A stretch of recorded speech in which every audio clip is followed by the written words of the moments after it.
જે 16 કરોડ દેશમાં આપ્યું તે 45 કલાક નોન સ્ટોપ સ્પીકિંગ બોલ્યા. એમને ખબર હતી બસ મારે હવે જેટલું કીધું છે છેલ્લું કહેવાનું છે. માત્ર લોકોનું કંપાયા, લોકો ઉપર અનુકંપાથી પ્રભુ ભળે. આમ આપણા પિતાજી હોય છેલ્લી ઘડી ગણાતી હોય તો છોકરાને બોલાવે તો છેલ્લી ઘડીમાં શું કે મહત્વની વાત કરે એની સાથે, કંઈક પોતાના ગુણ રહસ્ય હોય અથવા તો પોતાનું કંઈક નિધાર કેમ દાટેલું હોય, કંઈક પ્રોપર્ટી એવી હોય એવી છેલ્લી વાતો કરે. એ ભગવાને પણ લોકોનું કંપાયા, લોકોની અનુકંપાથી 48 કલાક બોલ્યા. કેવી પ્રભુની કરુણા હશે. એમને બધું કહી દેવું હતું. આપણે 1 કલાક બોલીએ તો થાકી જઈએ, 1 કલાક બોલીએ મારો અવાજ બેસી જાય. ભગવાન 45 કલાક બોલ્યા અને દેશનાનું સાર ઉત્તરાધ્યાય સૂત્રની અંદર બતાવવામાં સત્તારી પર મૌનાની ગુલાની દત્તનો માનું સત્તમ સુઈ સત્તા સંજય મંદિર વીર્યમ. ભગવાને 4 વસ્તુ બતાવી. એમાં સૌથી પહેલી વસ્તુ મનુષ્ય જન્મ એ બહુ દુર્લભ કહેવાય. માનવનો અવતાર બહુ દુર્લભ કહેવાય. માનવનો મનકો બહુ દુર્લભ કહેવાય. સૌથી વસ્તુ દુર્લભ મનુષ્ય જન્મ છે. અને અનંત પુણ્યની રાશિ એકત્રિત થાય ત્યારે મનુષ્ય જન્મ મળે છે. એમની પણ તક આવતા ભગવાન મનુષ્ય જન્મ મળવાનો છે. અહીં કંઈક સારું કાર્ય કરેલું હશે, કંઈક સુકૃતો કરેલા હશે તો આવતા ભવની અંદર મનુષ્ય જન્મ મળે. વધારે વધારે કેટલો મનુષ્ય જન્મમાં બની શકે? બસ 8 વખત. તમે સારા સારા કાર્ય કરો, સુકૃત બહુ જબરદસ્ત કરો અને કંઈક એવી સારી આરાધના ઉપાસના કરો તો તમને 8 વખત, અને 8 વખતની અંદર તમે તમારા આત્માનું કલ્યાણ કરી શકો. પછી ચાલે જાઓ નિરોધની અંદર, પછી ચાલે જાઓ કેન્દ્રીયની અંદર, સ્થાવરની અંદર, એ તમારે નક્કર ચાલુ થઈ જાય. એટલે આ વખત મનુષ્ય જન્મ મળેલું છે. અનંત પુણ્ય રાશિ એકત્રિત એટલે એને સફળ કરવાનું છે. એને કાંઈ આપણે નિરર્થક નથી કરવાનું, પરંતુ સાર્થક કરવાનું છે.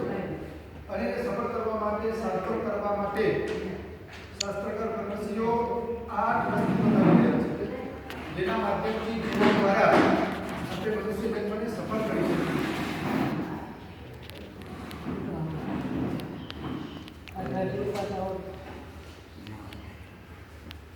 અને એની અંદર 8 વસ્તુ બતાવી. એમાં સૌથી પહેલી વસ્તુ આપણે શું વિચારી? પૂજ્ય પૂજા દયાદાન. કારણ કે મનુષ્ય જન્મ એવું છે કે તમે આત્માનું કલ્યાણ કરી શકો. અગર મનુષ્ય ચાહે, કારણ કે જીવમાંથી સિંહ બની શકે, નરમાંથી નારાયણ બની શકે, બુદ્ધમાંથી પ્રબુદ્ધ બની શકે, પ્રબુદ્ધ બની શકે છે, આત્મામાંથી પરમાત્મા બની શકે છે. આ બધી પ્રોસેસ માત્ર માનવ ભવની અંદર થઈ શકે, મનુષ્ય ગતિની અંદર થઈ શકે. બાકી 3 ગતિ છે એમાં કોઈ પરમાત્મા બની ન શકે.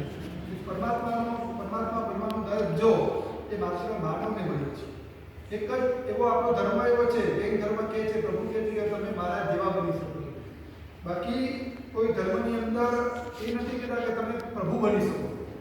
અને કે હેદાય ધર્મસ્ય ગ્લાનિ ભવતિ ભારત, ત્યારે નવા અવતાર ભગવાનનો લે.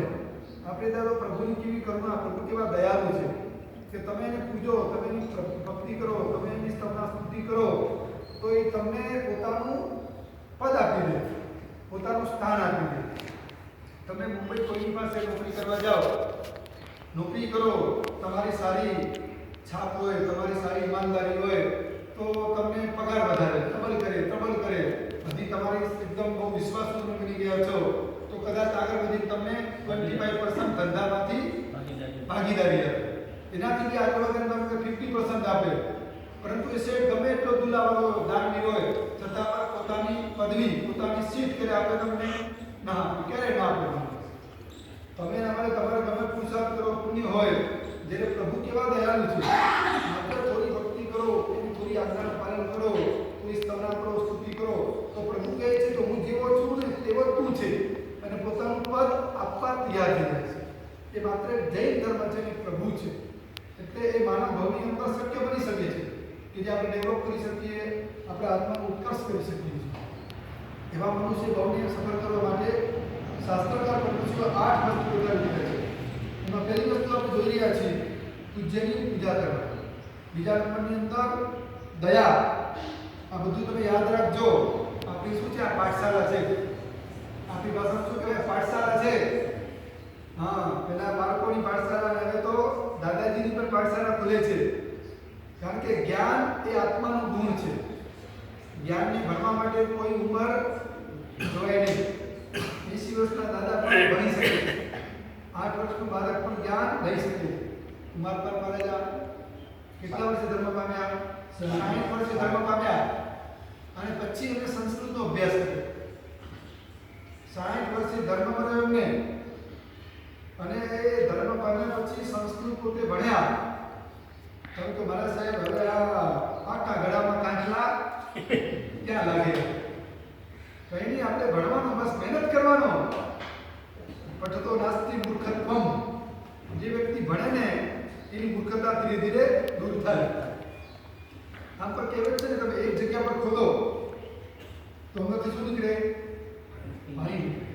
બાકી અહીંયા 2 ફૂટ ખોદ્યું પાણી, પછી અહીંયા 2, અહીંયા 5, તો પાણી ક્યારે ન મળે. એક જગ્યા પર કામ કરવામાં આવે, ખોદવામાં આવે તો બધું પાણી નીકળી શકે છે. એમ તમે એક વસ્તુની પાછળ કરો ને તો તમને ચંપકભાઈ યાદ રહે, એની પાછળ કરવું પડે. હા, તમે તો મારા સાહેબ ગાથા બેસતી નથી. ગાથા બેસાડવા માટે પહેલા તમારે એક સ્થાન ઉપર બેસવું પડે. તમારે 1 કલાક તમારે બેસવું પડે તો ગાથા તમારામાં બેસે. લોકો કમ્પ્લેન કરે કે તમારા સાહેબ ગાથા યાદ રહેતી નથી, ગાથા બેસતી, પણ તમે બેસો તો ખરા. 10 મિનિટ બેસો પછી ભાગો તો ગાથા થોડી યાદ રહે. એક તમારે હેમંતભાઈ અભૂતિઓ બરાબર શું કરવું હોય તો તમારે મારી પાસે 1 કલાક ટાઈમ લઈને આવવું પડે.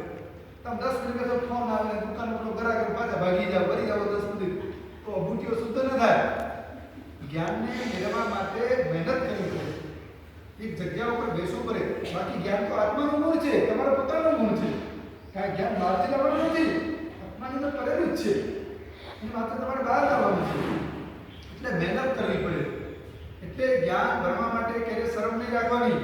મારા સાહેબ 80 વર્ષના હવે શું યાદ રહે? અરે 80 વર્ષ તમને ગોખો, તમે બસ તમે ગોખો, ભલે યાદ રહે કે ન રહે, છતાં પણ નાનાની કર્મનું ક્ષોભસમ થયા. આજો બાટુકરજીભાઈ છે, અમે 20 વર્ષ 22 વર્ષ પહેલા ચોમાસું કર્યું નવજીવનની અંદર, ત્યારે એવું કંઈ આવડતું નહોતું. એમને નક્કી કર્યું સંકલ્પ, સાહેબજી આપણા પોતાના માટે ચોમાસું કરવા આવ્યા છે ને, એટલે મેં કીધું તમે કંઈ એવું તમે કરો કે જિંદગીમાં તમને યાદ રહે. બાકી અમારા ચોમાસામાં તમે રૂપિયા વાપરશો કે તપ કરશો તો ભાગ્યા તો ગયા પછી શું થઈ ગયું તમારે? પણ કંઈ નક્કર કામ કરો. તો કે નક્કર શું કામ છે? મેં કીધું જ્ઞાનનું ઉપાર્જન કરવાનું. બસ પ્રત્યેક વ્યક્તિને સવારનું પ્રતિક્રમણ અને સાંજનું પ્રતિક્રમણ આટલી વિધિ આવડે ને તમને ઉત્પાદન, તો બસ તમે જગ જીતી ગયા. તમને ક્યાંય વધારે તમને કહેતા નથી અને એમના મગજમાં વાત બેસી ગઈ અને રોજ ચાલુ કર્યું. બરાબર એ 8 વાગે આવી જાય. એક ટાઈમમાં કાંઈ આજુબાજુ ને ગમે એવા પ્રસંગો સમય કામ આવે ઘરના, 8 વાગે આવે અને 1 કલાક બેસે બાજુ અને એમને ચાલુ કર્યું ને તો હેમરાજભાઈ ચોમાસાની અંદર એમને 2 પ્રતિમા પૂરા કર્યા. બોલો આજે પણ યાદ કરે જ્યારે બી કે સાહેબજી તમે આવ્યા તો કેટલો ઉપકાર કરી ગયા. એમને મહેનત કરી. બસ 1 કલાક આવે એટલે કારણ કે જ્ઞાન ગુરુના માધ્યમથી, ગુરુ ગમથી જ્ઞાન મળે. તમે માત્ર એકલા ઘરમાં ચોકની બેસો, ગોપવા બેસો, કારણ કે બધી બધી ભાષા પ્રાકૃત ભાષાની અંદર સૂત્રો કહેવાય. એના ઉચ્ચાર કેમ કરવાના, ક્યાં રોકવાનો, ક્યાં આરો, ક્યાં આવરો, એ તમને ખબર ના પડે. માત્ર ગમથી લ્યો એ ગાથા ધરતી બેસી જાય. તો એમને જો આજે સવારનો પ્રતિક્રમણ પોતે કરી લે, સાંજનો પ્રતિક્રમણ પોતે કરી લે, શીખ્યા છે તો કરી શકે છે.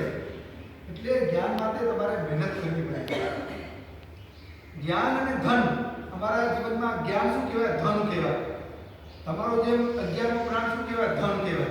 તમે ધન માટે કેટલી મહેનત કરો, કેટલા પુરુષાર્થ કરો, સવારથી આખો દિવસ તમે દુકાનમાં ઊભા રહો, અહીં આવી અને કાવસર કરો આટલો 2 કલાક 3 કલાક, તો કેટલા કર્મની નિદ્રા થઈ જાય તમારે. દુકાનમાં તો 4-4 કલાકના કાવસર કરો, આમ ગ્રાહક માટે ઊભા કરો, સતત ઊભા રહો. મુંબઈની અંદર તો સેલ્સમેનશીપ હોય ને, માણસ એને ક્યાં બેસવાનું ન હોય, એને આખો દિવસ દુકાનમાં ઊભા રહેવાનું.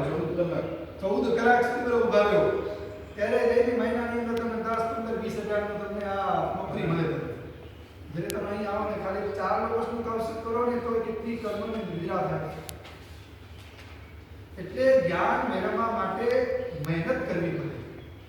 હમણાં બી આપણી તો દાદાજીની પાઠશાળા છે, એમાં તમે આવું જ્ઞાન શીખો અને છે ને સામુદાયિકની અંદર એ જ્ઞાનનો જબરદસ્ત લાભ મળે છે. તમે એકલા શીખો ને બધા સાથે આવવાને શીખો તો ઓટોમેટિક નાના કર્મનું સક્ષમ થાય. આજે પણ મુંબઈની અંદર ગોરેગામ જવાહર મોટો સંઘ છે. ત્યાં પાઠશાળા ટીની પાઠશાળા ચાલે, બાળકોની પાઠશાળા ચાલે, બહેનોની પાઠશાળા ચાલે, સાંજે મોટાઓની પણ પાઠશાળા ચાલે. બધા લોકો ત્યાં આવીને જ્ઞાન ભણે છે, જ્ઞાનનું ઉપાર્જન કરે છે, કારણ કે જ્ઞાન આત્મનું છે. હવે છોકરાઓની પાઠશાળા ચાલે એમાં છે ને એક સામે અધર કાસ્ટનો પરિવાર લે અજય. હવે ત્યાં બાળકનો જન્મ તો થયો પણ બાળક મૂંગો, બચપનથી શું હતો, બોલી શકે નહીં. હવે સામે મોટી પાઠશાળા સવાર પડે અને 100, 200, 250 ની સંખ્યામાં છોકરાઓ આવે. ટીની પાઠશાળાઓ ત્યાં વાંચતા આવડે નહીં, બોલતા આવડે નહીં. પેલી સિસ્ટર હોય બધાને બોલો નમો અંતાણા બધાને સાથે બોલાવે, હિચકા બધાને સાથે બોલાવે. એક પાઠશાળા ચાલે. હવે સામે જે અજય પરિવાર હતો ને એનો દીકરો મૂંગો હતો. એને થયું કે ચલો મારો દીકરો આ બધા છોકરાઓ નાના આવે છે તો એ પોતે ભાઈ પોતાના મૂંગા બાળકને ત્યાં ક્યાં લઈ જાય, પાઠશાળામાં લઈ જાય અને બેસાડી દે. એટલે આપણે બહેનો લોકો હવે મમ્મીઓ સાથે લઈને આવે, પેલો બાળક બધા બાળકો બોલે, હવે બીજા બોલવાની કોશિશ કરે, પોતે મૂંગો છે, બોલી શકે નહીં. બધા બાળકોને જોઈએ, એ મા બાજુમાં બેઠેલી હોય, એ મા બધા બાળકોને જોઈએ, બધા બાળકો બોલે, પોતાનો બાળકો મૂંગો હોય એટલે મારી આંખમાં આંસુ આવી જાય કે ભગવાન તે બાળક તો આપ્યો, પાછું મૂંગો આપ્યો. હવે અજય છે એને ખબર નથી કે ભાઈ પૂર્વ જન્મની અંદર નાના નાના કર્મના બાધ્ય હશે, જ્ઞાનની વિરાધના કરી હશે એટલે આ ભાવના બોલી શકતો નથી, બોલવાની શક્તિ મળી નથી, જીભ મળી પરંતુ વાર્તા નથી મળી, વાણી નથી મળી. એટલે પુણ્યશાળીઓ જ્ઞાનની આશાસના ઓછી કરો, જ્ઞાનની વિરાધના ઓછી કરવી જોઈએ. અને વર્તમાન સમયની સૌથી મોટો દૂષણ કો મોટી વિરાધના હોય ને તો કઈ વિરાધના છે? જ્ઞાનની. અને તમે લોકો જે તમારા ખીચામાં રાખો ને આ બાબલો, એ સૌથી મોટી વિરાધના છે. કારણ કે એની ભગવાનના ફોટા હોય, ગુરુના ફોટા હોય, એટલે બધું અક્ષર શું સરસ્વતી કહેવાય, જ્ઞાન કહેવાય. હવે ખીચામાં મોબાઈલ હોય, તમે ટોયલેટમાં જાઓ, બાથરૂમમાં જાઓ, જમો, ચા પાણી પીઓ, કેટલી ભયંકર જ્ઞાનની વિરાધના થાય છે. પછી જ્ઞાન ક્યાં આવડે, પછી જ્ઞાન ક્યાં યાદ રહે, ગાથા યાદ ક્યાં રહે? ગાથા યાદ રહેતી નથી અને ગાર ભૂલાતી નથી. 12 વર્ષ પહેલા તમે કોઈ ઇન્સર્ટ કરેલું હોય, કોઈએ તમને આ શબ્દ ગાર બોલી આજે તમને યાદ હોય છે, પરંતુ ઘણા ગાથા તમે ઘરે જાઓ, કાલે આવો તો ગાથા નાસ્તી ગૌ થઈ જાય, ગાથા ભૂલાઈ જાય, ગાથા યાદ રહેતી નથી. ગાથાને યાદ રાખવા માટે નાનાવણીય કર્મનો ક્ષોભ જોઈએ. અને નાનાવણીય કર્મનો ક્ષોભ જેનાથી જાય તમે સતત મહેનત કરો.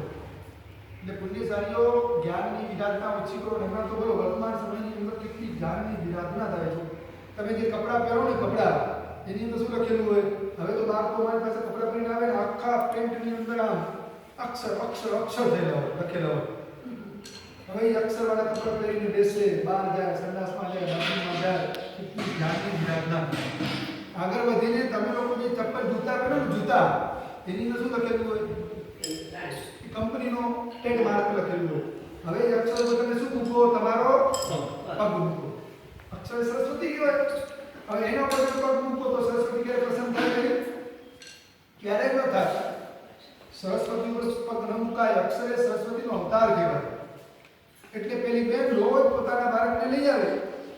એટલે ઘણા જૈનો મમ્મીઓ કે સાહેબ બેન તમે આને સાંભળી લો છો, એ બોલી શકતો નથી, એ ખાલી સાંભળી શકે છે અને બોલ્યા વગર કોઈ મમ્મી કાંઈ માંગતો નથી. બધા બાળકોની જોડે છે તો મારા બાળકને આનંદ થાય છે, મમ્મીને પણ આનંદ થાય છે.